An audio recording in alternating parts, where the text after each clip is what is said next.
Hey, what's up?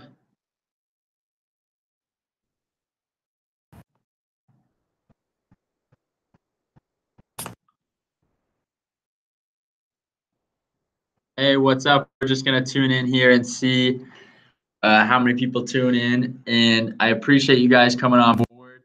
Let me see where Nick is right now. He is, the founder of Ecom Empires, the fastest and biggest community. If you guys can hear me, put yes in the group chat. You see on the right, there should be a group chat. You guys can just type yes. We want to learn about where you're from and learn more about you so we can provide as much value as possible. Our goal is to make this as easy and as informational as possible. And so if you guys have questions, I see that there's quite a few viewers right now. Feel free to tune in and let me know how we can get going.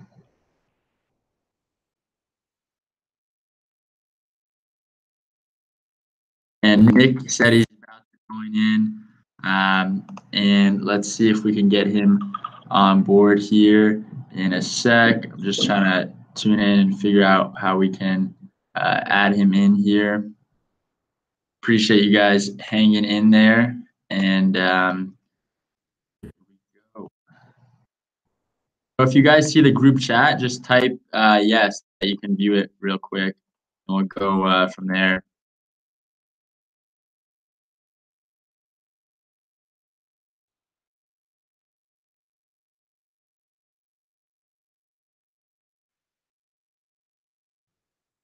You guys see it right now? Are we live?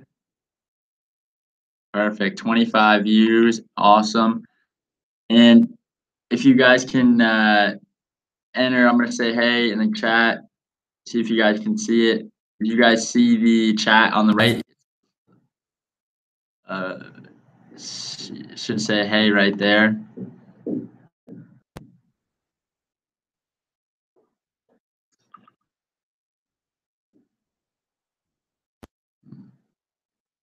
Okay, cool. So I've got news that people are chatting, and we'll just begin and kind of start. And if you guys have questions, feel free to just chime in and answer. We're trying to make this as interactive as possible, and I'm super excited to tell you all about manufacturing. I mean, I think that is one of the keys to e-commerce and to scaling up. So I'll dive in here. Let me see if I can get Nick on real quick. I know he's tuning in, and we're trying to give him access as well, ensure that he can share some advice to you listeners as well.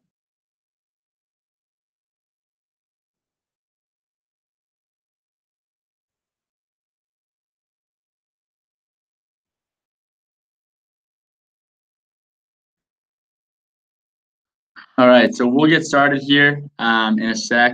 We're just figuring out exactly, we usually use another platform, but YouTube Live has been really coming up a lot, and we're trying to utilize their webinar system to make sure that, we can use it more in the future. And so let's see here if I can get Nick on board.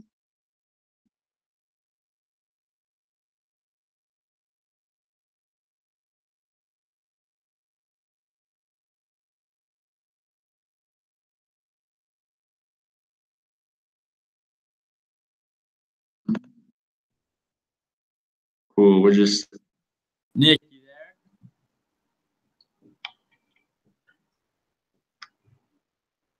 I think you just got on right now.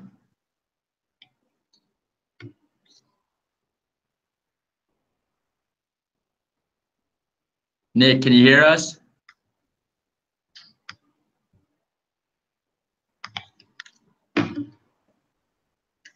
Hey, Nathan, what's up, man? Can you hear me?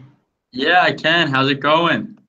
Okay, cool. Sorry about that. Sorry, guys, I'm a little delayed here getting on this, but yeah, it's good, man. I'm excited. I'm here in the Philippines, and I'm excited for this. I'm ready to get started. Amazing. Likewise, I think this is just going to be so much value add for not only the Sourcify community, the Ecom Empire community. I mean, it is so important to know what products to bring to life, what to manufacture, and really how to effectively control your supply chain. And that's what we're going to be diving into today. Nick and I have been in the e-commerce industry for quite a few years right now. I think we'll go and start the content here in a sec. Nick, do you see the group chat on your right? Can you see people's comments in there?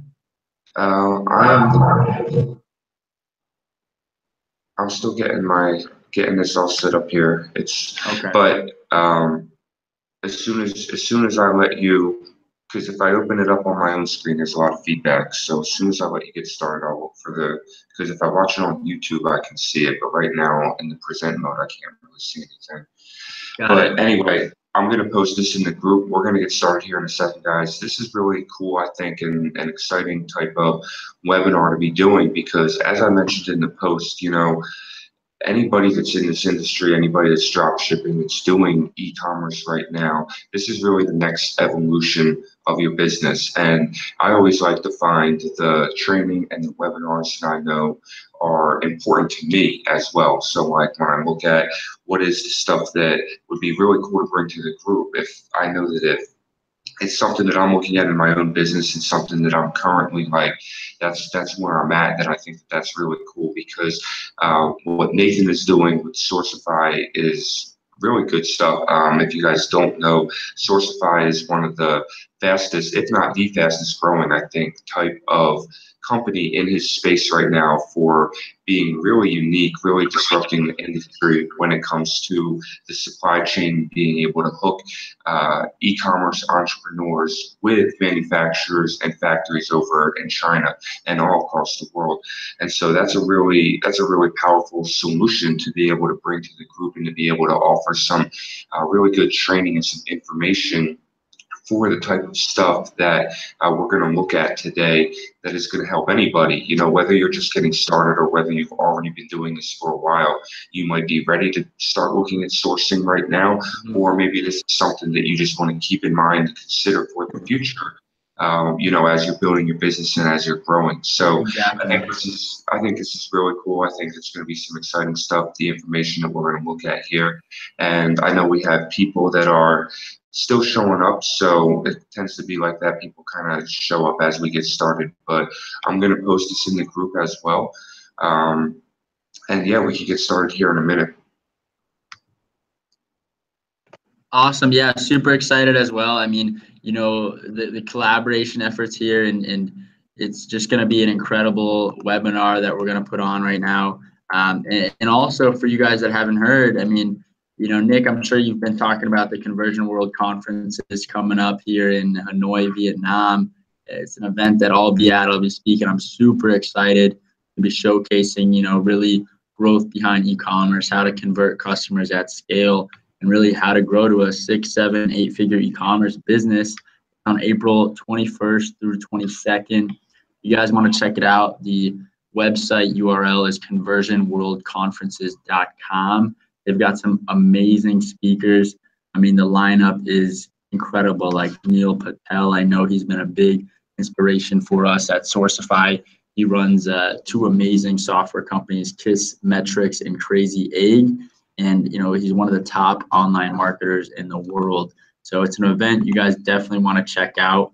And I think that's really something that I'm looking forward to this year. And, really just being able to even go around the world for a conference about conversions is incredible. To go to another country, see how people interact over there. I'm fortunate enough to travel Asia quite a bit, but just being in that dynamic and networking around the world, I think is so important to e-commerce because you never know what kind of synergies will happen and you can grow together with.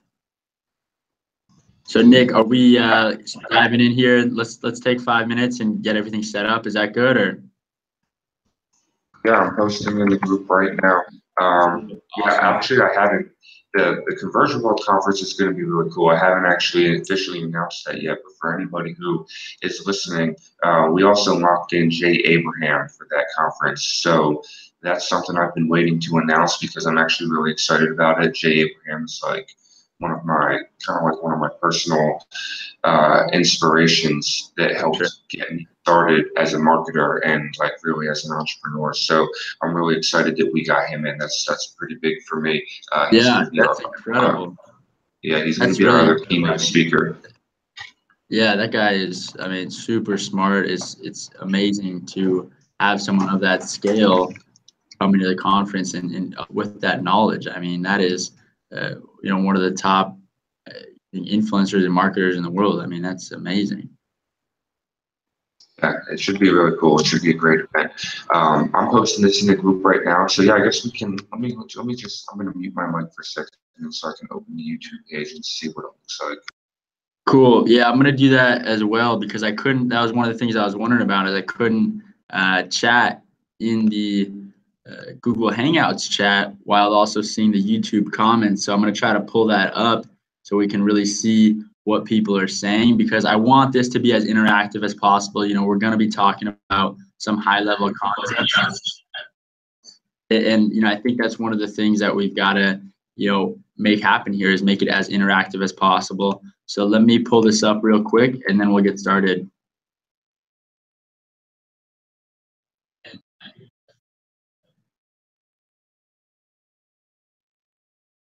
Awesome, cool. It's up. I see everyone's comments. Super excited to be presenting right now. And we'll get started here in a sec. Nick, are you ready? Yeah, go ahead, man. I think we can get started here. More people will show up as we go. I'm sure I'm posting it in the group right now, but you can definitely get started, I think. Sweet. Well, I'm going to start sharing my screen here. Let me know. Oh, that's like a vertigo. So you guys should be able to see it. If you can comment real quick, comment yes if you can see what's going on right now. And now I'll dive into the presentation that we'll be having today. Everyone see everything okay? You see my screen? Just put in a quick yes so I know. Cool. Awesome. Perfect. Well, here the topic today, we're really diving into what goes into sourcing a profitable product on the market. And I think it's one of the biggest questions in e-commerce because, anyone can launch an e-commerce store nowadays. It's not that hard to do per se, but scaling to, 7, 8 figures or 9 figures is really what sets an e-commerce entrepreneur apart. So today, with Nick, super excited to be here. Sourcify and Ecom Empires are putting this on. And, I want to start by introducing myself and also having Nick introduce himself as well.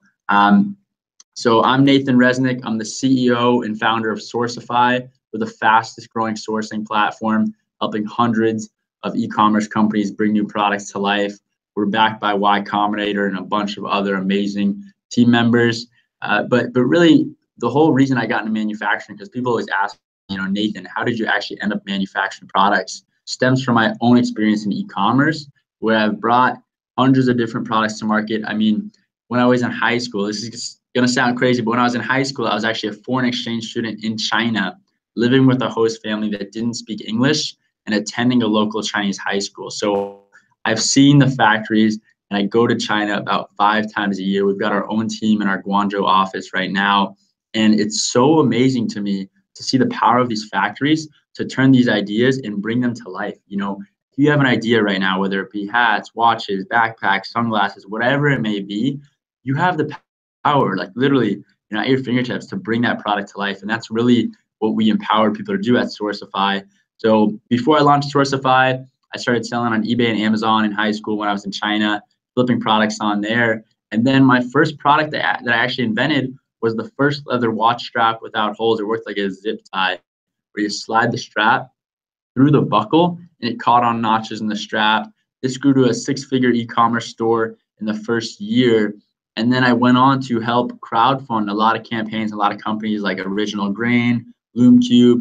I mean, these companies that started on crowdfunding platforms like Kickstarter have now grown to become 8-figure e-commerce stores. Like Original Grain, one of my favorite lines of watches, just did this amazing partnership with the Golden State Warriors, where they created this fascinating watch. They literally took the hardwood wooden floors from the NBA championship game last year where the Golden State Warriors won and converted those wooden pieces into the face of the watch. I mean, I'll have to have Ryan in here at some point because I think, that story that they're able to tell through their products is so incredible. And it's something you can only do by creating your own product. So that's my bread and butter. And we'll dive in now in the process of bringing a product to life. But before we do that, Nick, if you don't mind introducing yourself for a sec, I've got on this slide, Nick of Ecom Empires. I'll let you take the wheel on this one. Yeah, of course. I mean, you guys know who I am already, and I'm excited to do this. This has been, my mission really with Ecom Empires as I grow this community is to continually find not only the best resources and tools, but also the best people out there in their respective fields that can come in and really help the community, help the group find solutions that are all going to help take us with our business to the next level, right? And so when I got to talk to Nathan and saw what he was doing with Sourcify, I just thought this was really cool. Not only the success he's had being able to cross over into that world of private labeling and, branding his own products, but also that he's been able to build a company around this and help so many other people do the same thing.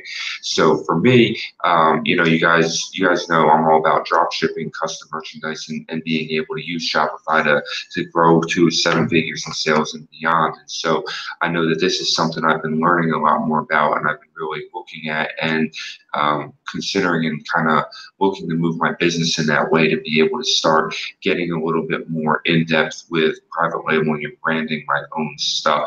So I'm excited to watch this just like everybody else. I'm here as an attendee to learn some great stuff, and yeah, I really appreciate your time, man. And I think it's awesome what you're doing and the success that you've had so far. So we're definitely appreciative of your time here and looking forward to learning some cool stuff. Totally, my pleasure. It's really exciting to have connected with you, and I'm super excited for the Conversion World Conference. Like I said, if you guys haven't gotten a ticket yet, I mean, this event is gonna be where you're gonna learn your bread and butter of growing to 6, 7, 8 figures. And hopefully I'll see you guys in Hanoi, Vietnam in April. I think it's April 21st, right? Yeah, April 21st and 22nd. For anybody just tuning in now, yeah, it's going to be really cool. Neil Patel, Jay Abraham, our keynote speakers, and then plus a ton of other people speaking, like myself, like the Tan brothers, like Donald Wilson, like Nathan Resnick here. It's going to be a really filled out event, maxed out with a lot of value, and it's going to be really awesome. Plus, it's in Hanoi, Vietnam. It's going to be beautiful where we're at. So definitely, I'll be announcing it in the group. It's going to be definitely worth your while to be there. One of the only ecom events I think ever that's put together this type of lineup. So it's going to be a really special event. Amazing. Well, let's take it away. Today what we're going to be diving into is the product research tips that you have to really understand what product you want to bring to life, how to pick a product that you should manufacture. And then we're going to dive into the kind of dynamics behind factories versus trading companies versus sourcing agents, because not everything that you see on marketplaces like Alibaba or global sources are actual factories. And that's one thing that I think a lot of people don't understand is, they ask, oh, how do you, cut costs if the price is at this rate? And really the smart people and the people that have scaled up know how to negotiate. And that's something that we'll be talking about today. And then we're also going to tell you 2 massive hacks to save money when importing your products. I mean, this can potentially even literally save you 30% of your margin. We'll dive into that later in the presentation. But I mean, if you want to optimize your supply chain and learn what products to bring to life, you're tuning into the right spot. So really, one of the things that I've realized in e-commerce, and I see it especially in like the Amazon market where people are selling on Amazon, is everyone's using like the same tools, and it's all based on the numbers where you're looking to see what products are the most profitable, what products are having the biggest sales volumes, and you can do that through different Amazon analytic plugins. But what I like to ask myself is, what kind of questions are customers asking?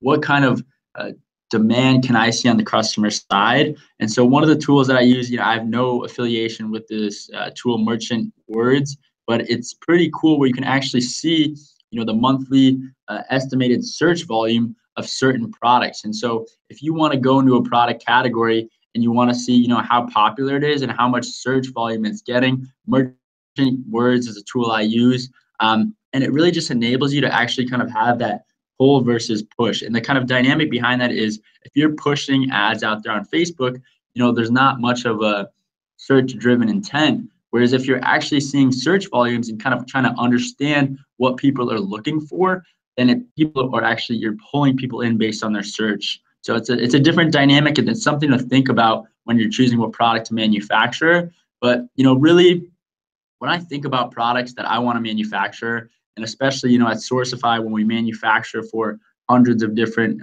users a month, it kind of stems from three main categories that we see. Number one, first and foremost, is going to be the interests. We have, for example, some men, and nothing wrong with this necessarily, but if you're out there and you're a man producing cosmetics, a cosmetics line for women, I think there's going to be a pretty big disconnect behind you and the product, because if you're trying to produce a product that you wouldn't use yourself, how are you going to know how to market it? And so one of the biggest questions that I think you should be asking yourself is really understanding and asking, is this a product that I would buy myself? Would I buy this product? And ask yourself that, write this down and ask it every time you think of producing a product. Secondly, the margin. And this really, for any product has to make sense. If the margin's not there, then you aren't going to be profitable.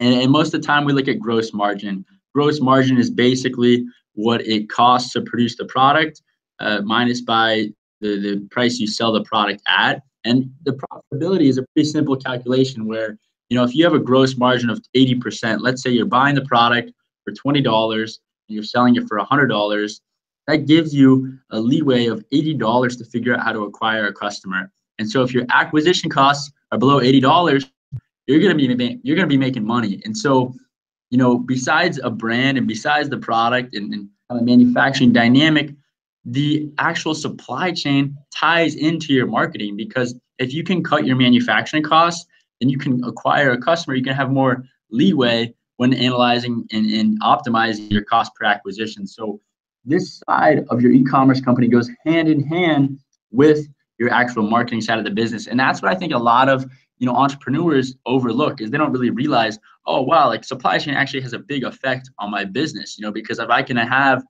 can pay more to acquire a customer when I'm starting out, then I have a lot more room to optimize. And really, the third question you're going to want to ask yourself is the complexity of your product that you're looking to produce. If you're just starting out to produce your own products and you've been drop shipping for years, the marketing side, you've probably grown a drop shipping store to 6-7 figures, which is amazing. Now it's time to go out there and build a brand and build your own products. But the whole dynamic there is, if you're going out to build your own products, don't start by creating ones that are complex. And by complex, I mean ones that, you need your own mold, you need your own CNC press. There's certain dynamics that will make your manufacturing process a lot longer than it should be. Whereas if I go out and say, hey, I want to create my own line of watches, I can literally have my own line of watches with my own designs and brands in about a month. Whereas if I'm going to create my own molded product, it's probably going to take 3-4 months, which is a lot longer period.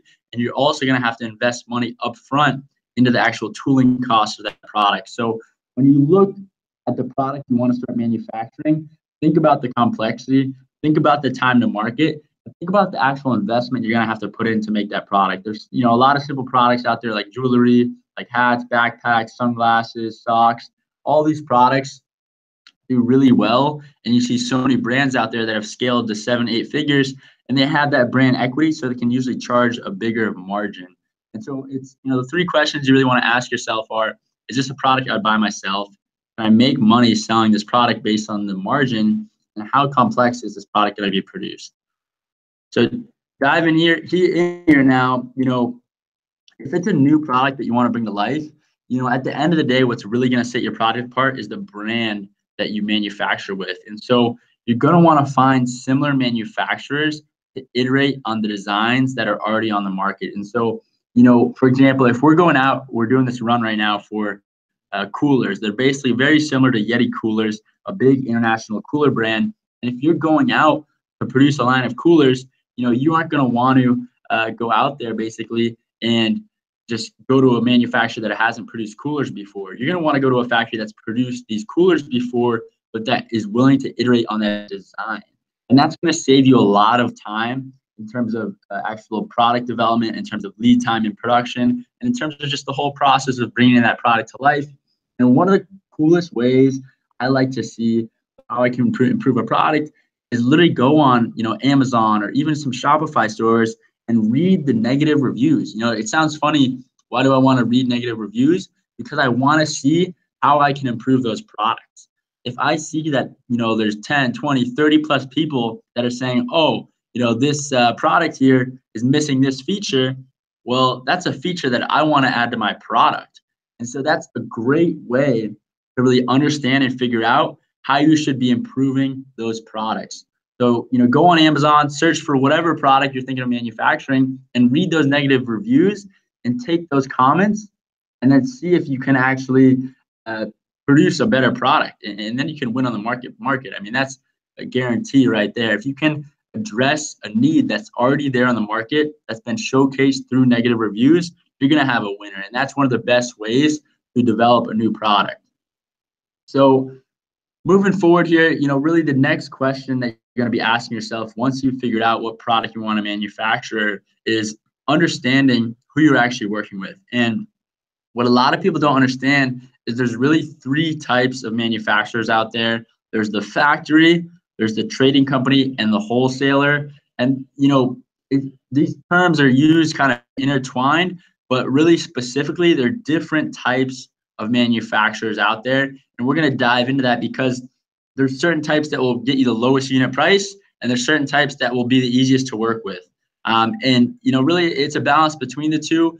But at the end of the day, you're usually always going to want to be working with real factories. We're going to touch on right now trading companies. Trading companies, you guys have probably heard of trading companies before, but they basically go out and take their own margin. So trading companies, I would say the average margin is maybe 10 to 40%, depending on the product, depending on the volume.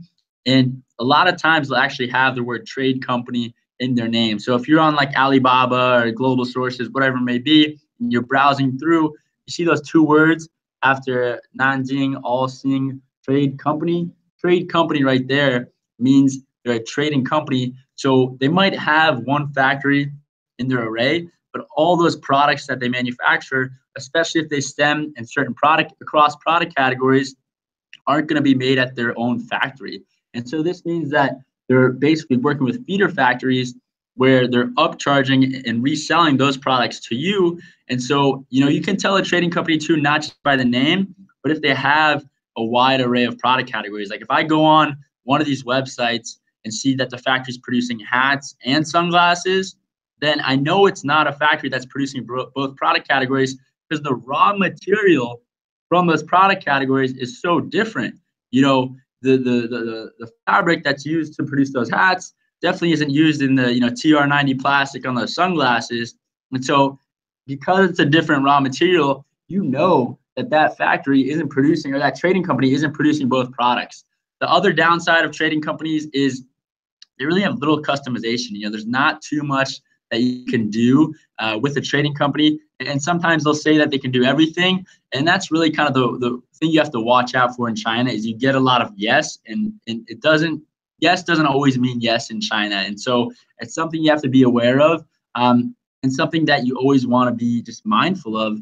And so, one of the kind of reasons some people work with trading companies is they do have lower minimums usually where, factories might have higher minimum order quantities. One of the benefits of working through Sourcify is we partner up with so many factories and they manufacture for so many of our users that they usually have the same, if not lower minimums than trading companies. But for trading companies, a lot of times people work with a trading company because they have lower minimums.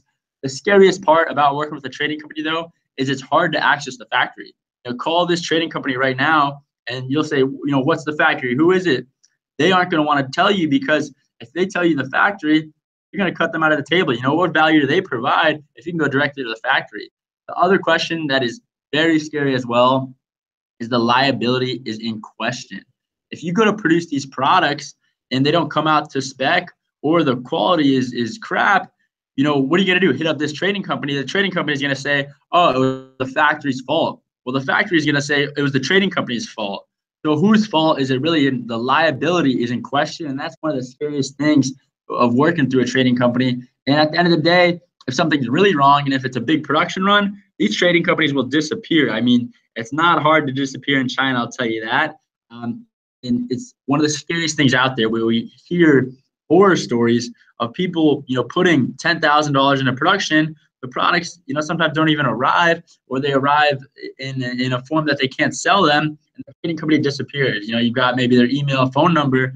They'll delete their email, they won't respond, or whatever it may be, and they, very hard. You can almost like never recoup your money from a trading company that disappears. There's something to be very mindful of. And really kind of the other dynamic that a lot of people see as factories or wholesalers. Wholesalers here, I'm going to take a quick sip of water real quick. Wholesalers, the dynamic here is wholesalers usually have foreign representation where they'll have, maybe an office overseas, which is nice because communication can be great compared to, working with a factory directly, but the price is much higher. Wholesalers, they'll probably take an average of 30 to 50% margin. I mean, we've heard of wholesalers taking over 100% margin. And so for them, you're just buying wholesale. You can't really customize your products at all. Maybe you can put like a different label on there or something, but there's no real factory. I mean, if you think it's hard to get a trading company to tell you the factory, it's near impossible to get a wholesaler to tell you their factory. And so that's kind of the dynamic where unless you're, producing and buying from maybe 100 to 1,000 different product categories, and you're buying at very low order quantities, it's almost never going to make sense for you to work through a wholesaler. It just as an e-commerce entrepreneur, it doesn't make sense. And so even though the communication might be more fluid, at the end of the day, if you want to have a great margin on your products and you want to be able to customize your products, you're going to have to go directly to the factories. And so, finding a manufacturer a lot of times is kind of confusing because trading companies will say they're factories, but to find a factory at the end of the day, one of the tricks that we use at Sourcify and tell different users to utilize is literally they can have the sales reps that they speak to at these factories write their name down on a piece of paper, write the factory name and write the date on a piece of paper, and take photos of that piece of paper with their face in the photo around the factory. So you can actually see their facility in real time. Another thing, that we suggest users to do is they can even video chat in. There's that amazing messaging app in China called WeChat. I don't know if you guys have heard of it. It's extremely popular in Asia. And these factories a lot of times are open to video chatting in to showcasing their facility. For us at Sourcify, I mean, we have our own office in Guangzhou, and so we pre-vet all the factories we work with, so that's not necessarily as high as a priority for a user on Sourcify, but it's something for everyone to be aware of because, if you don't know if you're working with a trading company or a factory, get a video chat, video chat them in or, have them take the photos of a piece of paper with their name and date on the image. So the kind of dynamic behind factories, though, is it's a bit higher risk in the sense that, you're having to put some money down for production. Usually you pay for inventory you pay for the sample, you put down 30% of the balance to start production, and then you put 70% down once production's finished. One thing to note, don't put that 70% down before you get images of your finished products because those images or not even just images, hire a quality control team. We do that at Sourcify. All our users can get QC, and it's a very important step, especially as you produce at scale. But even though it's a bit of a higher risk to put down money for inventory, you've got a much higher margin. I mean, I would say the average gross margin of products that we produce through Sourcify is about 75%, which is amazing. I mean, we have companies that are producing for over 90% margins compared to their sale price here in America to their customers. It's incredible. The other thing to be aware of is the production lead time. I mean, usually a typical production run takes about a month to get through, but like I said, it adds up in the long run because you're producing at a higher margin. And then even though the production lead time takes longer, you aren't shipping through e-packets, you aren't drop shipping these products you're working through like a third-party logistics company who can ship your products once they have it in bulk from your factory, or in like a day or less. I mean, you can almost have that Amazon logistics experience if you're working with the right third-party logistics company. If you guys want, leave a note in the comments if you want to be sent third-party logistics partners that we work with. I mean, work with a ton at Sourcify all across the country, all across the world. It really just depends what region most of your customers are in. And really, the bread and butter of a factory is the custom products. They want to produce new products, and they want to see how cool the products they can produce become, and that's really where I think the excitement in factories comes from.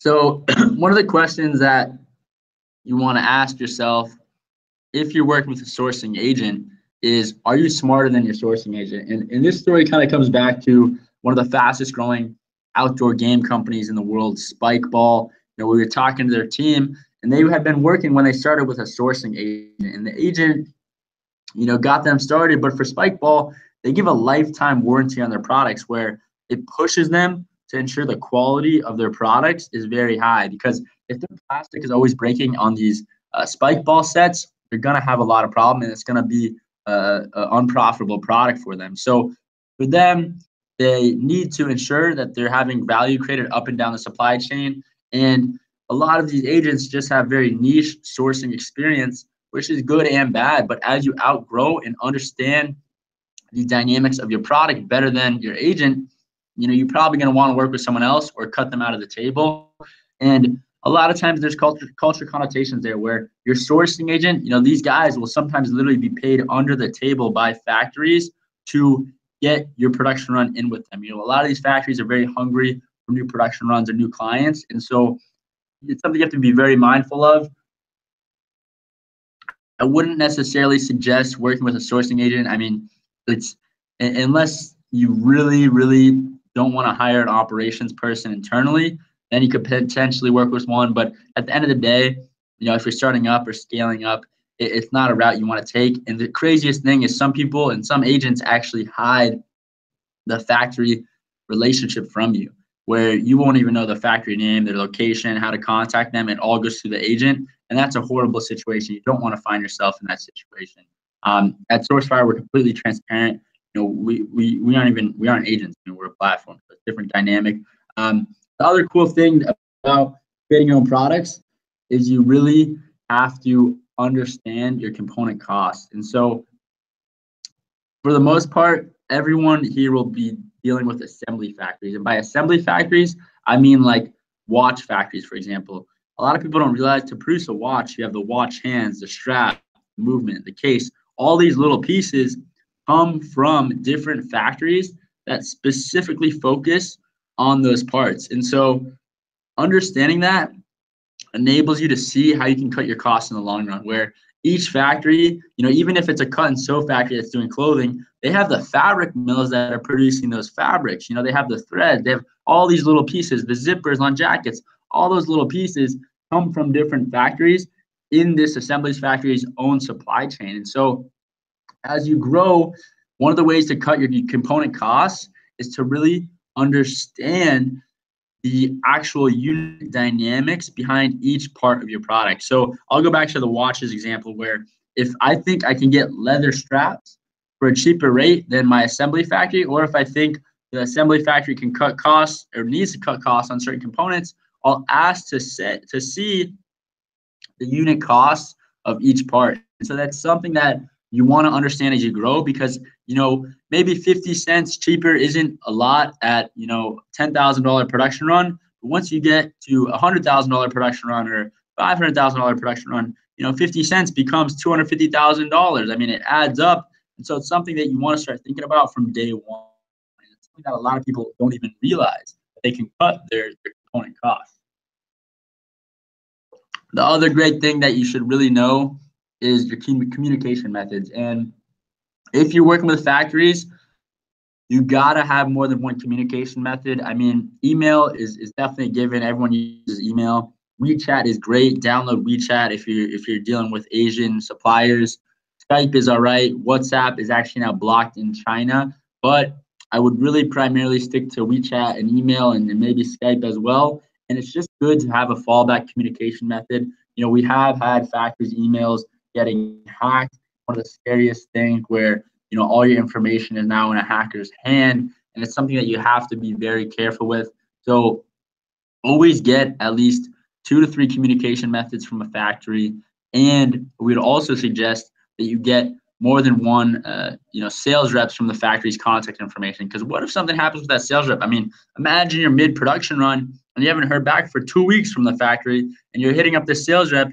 Lo and behold, the sales rep quit. The sales rep got sick. Something happened to him or her, and all of a sudden you're left without a sales rep to contact, and you don't even know how to get in contact with the factory anymore.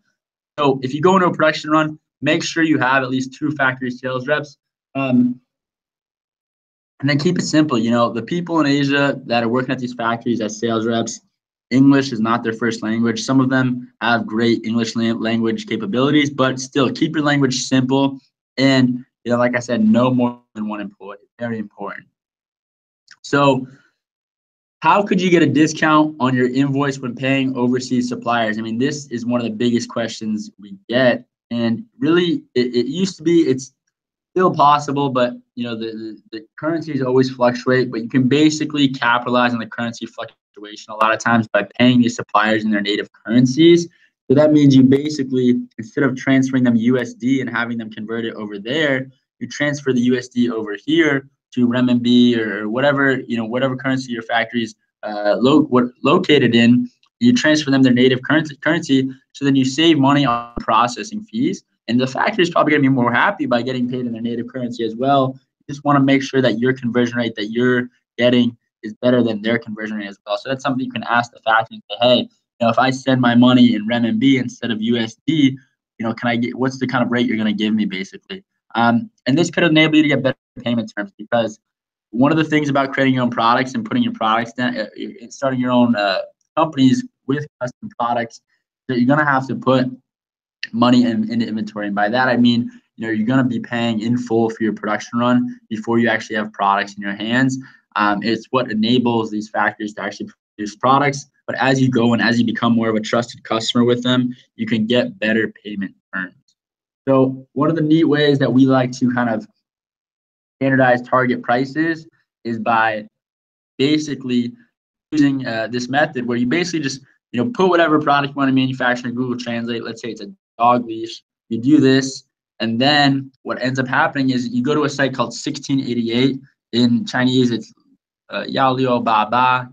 It's basically like a B2C marketplace of China, similar to Amazon. It's only in China, but you can basically copy and paste that translation into their search bar right here, and you'll be able to see what these buyers in China are paying for these products. And this enables you to see kind of a base cost here. And at the end of the table, I mean, this is like the lowest benchmark that you'll get, because most of the products that are being sold on the site are of very low quality. And, you obviously don't want to be selling poor quality products, especially as you grow a brand. So it's something just to keep in mind here. And these, even these suppliers, they don't ship internationally usually. So it's not really an option to actually go directly on this site and buy through these suppliers on the site. And most of these guys are trading companies here. They aren't factories necessarily, but it's something for you to be able to understand what a potential price is of this product. So it enables you to find the baseline cost. You basically copy and paste the renminbi and then convert it to $1. And you can compare your pricing, see what the pricing you're getting is compared to the pricing that you find on this site. So, really the next step here is to know the balance behind price, quality, and lead times. A lot of people mix this up because, you always want to produce products faster. You want to produce at a higher quality, just higher quality products, and you want to produce for a lower price. But you can't do all three at the same time. If you want to lower your price and increase your quality, that's going to be very hard to do.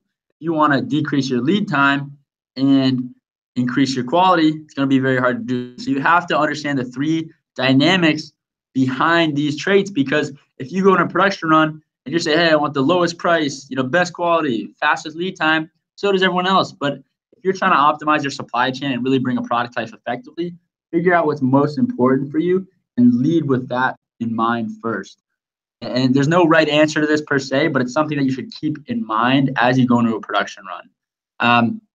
The other dynamic might not be as relevant for viewers that are on Shopify, but you can get your vendors, your factories to ship directly to Amazon FBA.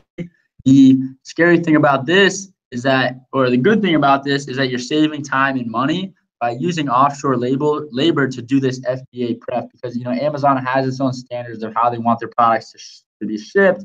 But the bad, you're telling your factory how they can ship directly to Amazon. So what's going to stop them now from shipping directly to Amazon and becoming a competitor of yours on Amazon? The big problem with this mostly right now is that the brands that these factories are creating just aren't there. I mean, they aren't clean, they aren't smooth, and they don't rank well on Amazon. But really the ugly and kind of the scariest part is you are training them how to be you, where you could get cut out of the equation. And for you as basically a reseller or someone that's creating your own brand, you're never going to be able to produce and sell at the same cost that they could. So they could always beat you on price, but they can't beat you in brand equity or potentially creativity. So it's something that you should be realizing. But at the end of the day, I think e-commerce comes down to the numbers and the brand. Like every 8-9-figure e-commerce entrepreneur that I know, Movement Watches, Gymshark, Original Grain, Vincero, all these big e-commerce brands, break it down by the numbers and the brand. Number one, they invest in brand equity. They put that money into their social media, into some amazing content, and they focus on profitability. Profitability is a pretty simple equation where my sale price minus my unit cost minus my cost per acquisition is what's going to equal profitability. And so, like we said, if you can increase this margin dynamic here, which is, sale price minus unit cost, then you have more leeway on your cost per acquisition. And as you start out, you probably aren't going to have the highest margin, but as you grow, you'll have much more leeway with that cost per acquisition, and you'll also have much more data so you can optimize your ad sets. So it goes hand in hand. Production and supply chains go hand in hand with becoming profitable through ad sets. So, I want to thank you all for tuning in here. Feel free to use the promo code XYZ on Sourcify. What I'll say is we help hundreds of companies a month bring new products to life. This is what we do. We increase their margins. We make manufacturing easy. I've been in your shoes before as an e-commerce entrepreneur myself. I know the struggles. I know products in and out. This is what we do, and it's all through software. So it's an amazing platform. If I wasn't running it, I'd be using it myself to source all my own products. But that's what we have today, and I want to open the floor up for a Q&A. So if you guys have questions, Nick, I can't actually see the comments that they're giving, but if they have questions, feel free to let me know. I guess I can pull up this screen right here. So I'm going to turn off the screen share real quick, and then basically go on to the YouTube page so people can see, so I can see the comments that you are leaving, because I do want to answer all your questions. Let me know what questions you have, and we can go from there. So, feel free to start asking when you're ready, and I'll be here for the next, 10 minutes answering your questions, and always happy to help answer whatever you have.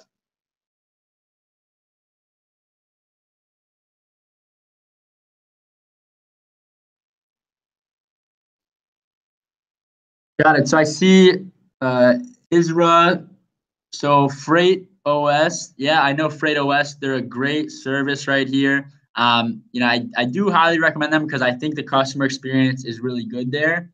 But I do understand how freight can cut into your costs. And how are you specifically shipping your freight?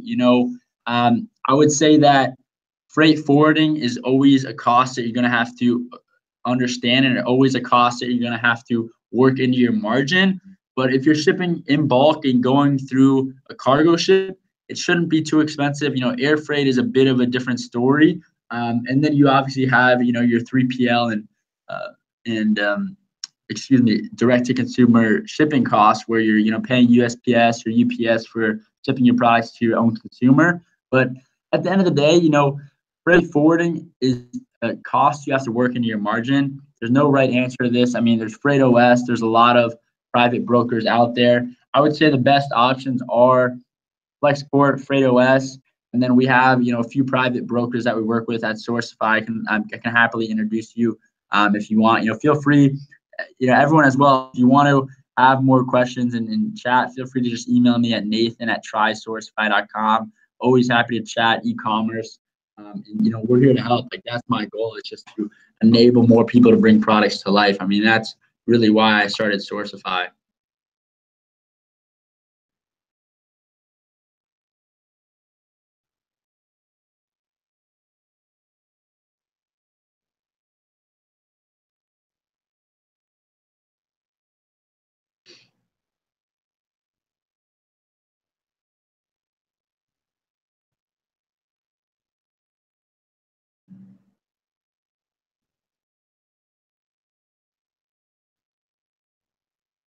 Awesome. So would Minerva, excuse me if I'm pronouncing that wrong, said, would you recommend a logistics company based in China so factories can send them directly to them and they can do your drop shipping? We actually have a few 3PL fulfillment companies that we work with out of Hong Kong and out of China that can handle a lot of this. And so I think that is very smart to do. The really hard part there is kind of organizing the logistics between your factory and your 3PL in China. But it is a good way to go factory direct and have a drop shipping setup. I'll say that 100%. And okay, how do you deal? Mark said, how do you deal with drop shipping to countries that say have shipping terms of 40 to 50 days on AliExpress? I mean, that comes down to your customer experience. I mean, if it's taking 40 to 50 days for a customer to get your products, I would be very, kind of scared scared for your customers just because the user experience isn't there.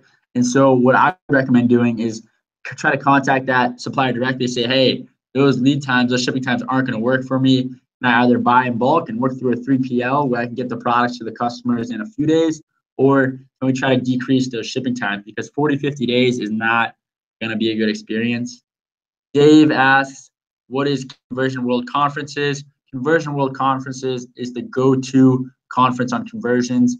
There's going to be some amazing speakers like Nick, like myself, like Neil Patel. It's based in Hanoi, Vietnam. You go to conversionworldconferences.com. You'll see all the information on the event. I mean, this is really going to spearhead the growth of your business. There's going to be a lot of 7, 8-figure entrepreneurs there that are pushing so many amazing products, and hopefully I'll be able to see you there.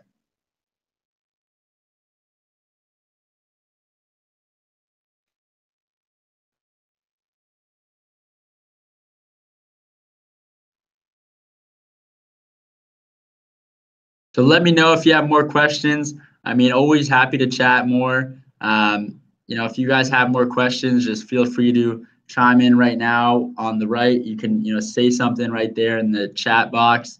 If not, feel free to reach out. I'll see you at the Conversion World Conferences. And, Nick, thanks again for putting me on Ecom Empires. I'm so excited to be collaborating. I mean, I see the drop shipping community growing so much, and through the information that you've been putting out, it's incredible. I mean, I think the courses and the group that you have is incredible. Everyone, thank Nick, and really I think it's an incredible system and program that you have. And so if you have more questions, feel free to reach out. I'll be chiming into the Ecom Empires group here and there, and hopefully I'll be able to see you guys at the Conversion World Conferences. Hey man, yeah, thank you. And the time again for this presentation. Definitely really good stuff. I know I learned sure that this is just really valuable information, for everybody to be able to have this for growing their business. So this replay, and we'll get this up in the group and get it out there. Amazing. we had it. Sounds great. Yeah, that sounds perfect. And yeah, let's continue to collaborate. I'll see you at the Conversion World conferences, and we'll chat then. All right, thanks, man. See ya. All right.